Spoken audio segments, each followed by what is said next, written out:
Hey everyone, इस video में हम लोग देखेंगे क्लास 10 सूरदास के पद का कंप्लीट एक्सप्लेनेशन। तो इसमें 4 पद जो हैं वो आपके बुक में दिया गया है, तो इसका हम लोग कंप्लीट एक्सप्लेनेशन जो है वो हम लोग देखेंगे। और अगर आप लोगों ने अभी तक चैनल को सब्सक्राइब नहीं किया है तो सब्सक्राइब कर दीजिए और वीडियो को लाइक ज़रूर कीजिएगा, क्योंकि इससे हमें मोटिवेशन मिलती है कि हम आपके लिए और भी आगे ऐसी वीडियोस जो है वो लेकर के आते रहें। अगर बैकग्राउंड नॉइज़ आप लोग को आ रहा होगा तो उसके लिए थोड़ा सा सॉरी, क्योंकि देखो घर में आता ही रहता है थोड़ा बहुत बैकग्राउंड नॉइज़, इसलिए। देखिए तो इसमें क्या है, उद्धव तुम हो अति बड़भागी, अपरस रहत स्नेह तागाते, ननहिन मन अनुरागी। मतलब कि यहाँ पे जो गोपियाँ हैं वो उद्धव को, यानी कि कृष्ण के एक मित्र थे, उद्धव से कहती हैं कि उद्धव आप बहुत ही भाग्यशाली हैं। मतलब एक तरीके से वो उद्धव के ऊपर तंज कसती हैं, उनके ऊपर व्यंग कटाक्ष करती हैं कि उद्धव आप बहुत ही भाग्यशाली हो। बड़भागी का मतलब भाग्यशाली, जो कृष्ण के साथ रहते हुए भी उनके प्रेम रूपी धागे से कभी बंध नहीं पाए। यानी सीधे सीधा आप पकड़ लीजिए कि आप कृष्ण के साथ यूँ तो आप हमेशा रहते हो, लेकिन आप कभी कृष्ण को जान नहीं पाए, कभी कृष्ण के ऊपर आपका ध्यान गया ही नहीं। पुरहिन पात रहत जर भीतर, तारस देह न दागी, जो जलमाह तेल की गगरी, बूंद न ताको लागी। यानी गोपियाँ यहाँ पे उदाहरण देते हुए कहती हैं कि उद्धव, जिस तरह कमल का जो पत्ता है, पुरहिन पात का मतलब होता है कमल का पत्ता। आपने देखा होगा कि कमल का पत्ता जो है वो पानी में होता है, लेकिन उसके ऊपर पानी की जो बूंद है वो ठहरती नहीं है, वो फिसल जाती है। उसी तरह उद्धव भी हैं, जो कृष्ण के साथ रहते तो हैं लेकिन कभी कृष्ण से सच्चा प्रेम ना कर सके, कृष्ण को कभी समझ ना सके। और जिस तरह तेल की गगरी, तेल की मटकी, मान लीजिए कोई मटकी है, इसके ऊपर पूरा ऐसे तेल लगा हुआ है, इसके ऊपर पानी की बूंद ठहरेगी क्या? नहीं ठहरेगी। तो उसी तरह गोपियाँ कहती हैं कि आपका स्वभाव भी कुछ ऐसा ही है। फिर गोपियाँ कहती है कि प्रीत नदी में पाँव न बुरियो, दृष्टि न रूप पैरागी, सूरदास अबला हम भोरी, चुर चाटी जो पागी। यानी गोपियाँ कह रही हैं कि कृष्ण रूपी प्रेम के नदी में आपने तो अपने पैर तक नहीं डुबोए हैं। यानी आप कृष्ण से आप कभी सच्चा प्रेम कर ही नहीं पाए, कृष्ण के रूप पे आप कभी मोहित नहीं हो पाए। गोपियाँ यहाँ पे कह रही हैं कि हम तो भोली भाली हैं, हमारी दशा उस तरह हो गई है कृष्ण के प्रेम में जैसे कि चींटियों की हो जाती है गुड़ से चिपक करके। तो दूसरे पद की ओर चलते हैं हम लोग। मन की मन ही मांझ रही, कही जाए कौन पे उद्धव, ना ही परत कही। गोपियाँ जो है वो उद्धव से कहते हैं कि उद्धव, हमारे मन की जो बातें थी वो हमारे मन में ही रह गई। आप ही बताइए कि हम किससे जा कर के अपने मन की बात करें। हमें तो लगा था कि श्री कृष्ण आएंगे, फिर हम श्री कृष्ण से अपने मन की बात करेंगे, लेकिन श्री कृष्ण तो आए नहीं, उल्टा आपको भेज दिया। अवधि आधार आस आवन की, तन मन बिथा सही। यानी हमें उम्मीद थी कि किसी निश्चित समय के बाद तो श्री कृष्ण ज़रूर आएंगे, श्री कृष्ण नहीं आए और आप आ गए, तो अब हम जो हैं तन से और मन से क्या सह रही हैं? विरह को सह रही हैं, यानी कृष्ण से दूर होने की पीड़ा को अब हम दिन रात सह रही हैं।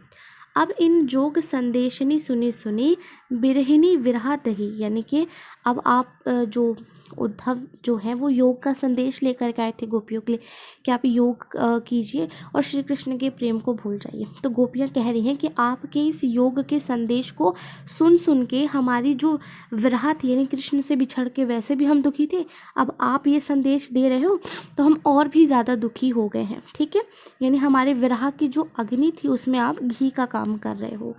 चाहती उती गुहार जितही, उततै धार बही। मतलब जिससे हमें उम्मीद थी कि श्री कृष्ण आएंगे, वो स्वयं तो नहीं आए, अपनी जगह किसको भेज दिया? उद्धव को भेज दिया। सूरदास अब धीर धरी, क्यों मर ज़्यादा ना लही।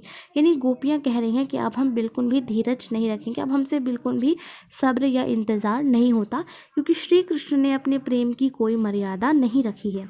देखिए, प्रेम की एक मर्यादा होती है कि जिनसे हम स्नेह रखते हैं, जिनसे हम मोह रखते हैं, वो हमसे मिलने कभी ना कभी आते ज़रूर है, लेकिन श्री कृष्ण जो है वो गोपियों से मिलने नहीं आए।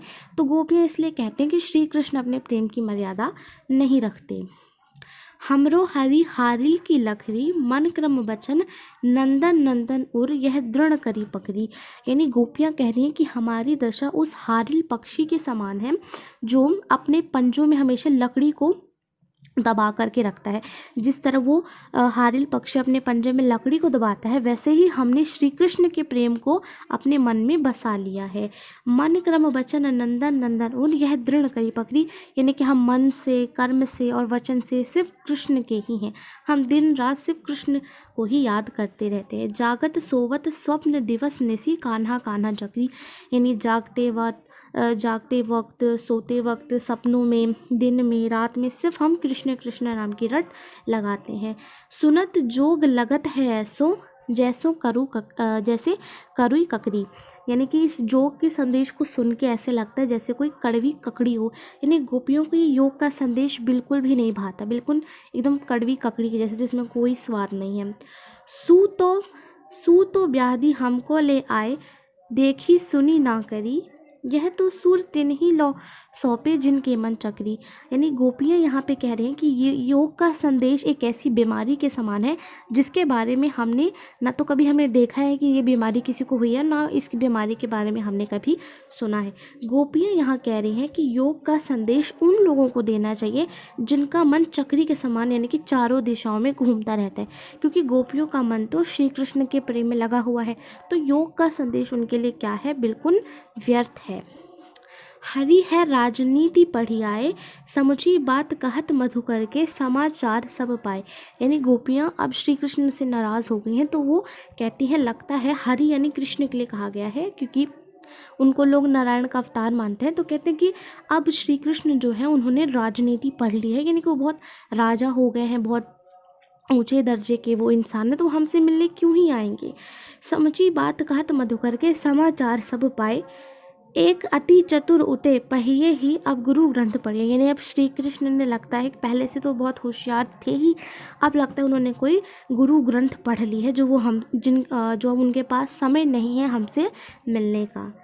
बाढ़ी बुद्धि जानी जो उनकी, जोग संदेश पठाई। यानी उनकी बुद्धि लगता है बहुत ज़्यादा हो गई है कि अब वो हमें योग का संदेश भेज रहे हैं। उद्धव भले लोग आगे के, परहित डोलत खाए, आप अपने मन फेरे पहिए, चाहत जो उते चुराए।